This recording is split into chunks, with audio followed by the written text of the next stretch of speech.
Mungkin kamu pernah mendengar kata matriks, atau bahkan kamu sudah tahu tentang matriks. Tapi, apa sebenarnya matriks dan bagaimana sistem matriks itu? Di video ini kita akan membahas tentang matriks.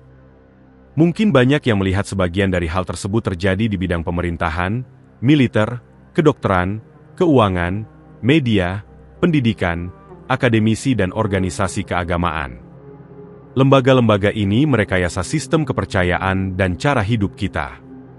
Arsitek tersembunyinya meliputi asosiasi rahasia, keluarga elit, serikat pekerja, bankir internasional, lembaga pemikir pemerintah, dan jaringan militer adalah operasi hitam. Ada yang menyebutnya pemerintahan bayangan, Illuminati, atau tatanan dunia baru. Mesin sosiopolitik inilah yang banyak disebut matriks. Namun kenyataannya, hal-hal tersebut hanya menutupi sisi luar matriks, bagian yang paling mudah dilihat, dipelajari, dan dipercaya. Mereka hanyalah cabang, sedangkan akarnya menjulur jauh ke alam tersembunyi dan ekstra dimensi. Untuk melampaui matriks, kita harus memahami bagian-bagian dari sistem kontrol yang berasal dari luar tingkat politik konspirasi. Karena melalui hal-hal tersebutlah upaya peperangan rohani yang besar dilakukan terhadap kita. Komponen yang lebih dalam ini meliputi, pertama, otak pusat dari sistem kendali matriks yang dikenal oleh orang zaman dulu sebagai demiurge. Demiurge disebut jiwa dunia material. Ini adalah medan energi pervasif yang mewakili materi, energi, ruang dan waktu pada tingkat kuantum. Demiurge adalah kecerdasan buatan non-fisik yang, dalam bentuk aslinya, telah membentuk materialitas sesuai keinginannya.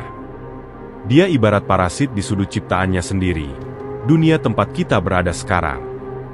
Demiurge telah membentuk dunia ini menjadi mesin aljabar dingin, sebuah struktur yang melanggengkan ilusi waktu linier, yang terus berjalan tanpa menghiraukan kesadaran dan memaksa mereka hidup sesuai hukum rimba. Kondisi spiritual yang menyesakan inilah yang memungkinkan adanya sistem kendali matriks. Hal ini mengarah pada cara hidup di mana setiap orang memikirkan kepentingannya sendiri, tetapi mengorbankan orang lain. Bagian kedua dari matriks berisi semua makhluk non-fisik yang meniru demiurge. Dalam dunia dengan sumber daya yang terbatas, beberapa orang mengembangkan kompetisi, perburuan, dan kelangsungan hidup hingga ke tingkat keterampilan yang hebat. Makhluk seperti itu mati secara rohani dan terputus dari sumbernya. Mereka memandang makhluk hidup seperti kita sebagai sumber energi dan hiburan. Makhluk yang lebih kuat yang oleh kaum gnostik disebut archon dianggap sebagai antek demiurge yang korup. Di bumi ini, mereka memimpin jaringan makhluk negatif yang menjadikan kita memanen energi jiwa kita. Jaringan ini mencakup setan dan bentuk pemikiran parasit yang diciptakan oleh penderitaan dan penyimpangan manusia, serta roh yang melayani setan. Semuanya adalah predator non-fisik yang berkeliaran dan menyulut penderitaan manusia di setiap kesempatan. Ini dilakukan untuk memberi makan energi jiwa yang dilepaskan. Mereka memakan energi, mereka adalah manipulator dan penyiksa pikiran, dan jika kita tidak sadar, mereka bermain dengan kita seperti biola. Mereka dapat mengatur kejadian-kejadian yang menyesatkan, menciptakan kecelakaan dan penyakit aneh. Pikiran dan perasaan asing memasuki pikiran kita saat kesadaran rendah, dan dapat menyebabkan gejala gangguan jiwa pada orang yang rentan. Bagian ketiga. Terdiri dari ras atau kelompok maju alien yang telah memanipulasi umat manusia dengan segala cara yang bisa dibayangkan sejak awal spesies manusia. Mereka membentuk genetika, sejarah, dan keyakinan kita serta menginginkan kendali penuh atas nasib kita.